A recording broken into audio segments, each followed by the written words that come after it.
Më lejoni me që është dhe 107 vjetori i klubit. Thjesht ta filloj me një urim për klubin që i dha Shqipërisë hapat e parë të futbollit, urime vllazëri dhe qafsh për herën maje.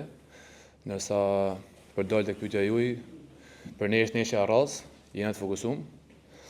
Them vërtetën, nga nesha e fundit që kishim me Vorën, disa lojtarë kryesor ishin pushim neshën e kupës. Na është duk shumë e lartë dita e nesërme me Elbasanin, me zi presim neshën, sepse jena ta në fokusum, jena në forme më të mirë dhe uroj që të marrim maksimum edhe më të mirën tonë. Pa diskutim që deri në të moment Elbasani ka zhvillu një kampionat shumë të mirë, ka një ekip shumë të mirë, ka cilësi brenda ekipit. S'duhet të harrojmë që ka një trajner shumë të mirë, që po mundohet me marrë më të mirën ekipit tij.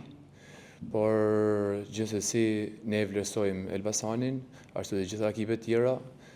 Fokusi jonë është ditën e nesërme që të marrim 3 pikshin. Brenda ekipit nuk ka fare presion, jena shumë qetë, e dim që nesha rrallës, edhe e dim që nesër as nuk fitohet kampionati, as nuk humbet kampionati, por ne duhet ta vlerësojmë si gjitha neshat tjera dhe çdo 3 pikë ta afrojnë edhe më tepër me objektivin që kena.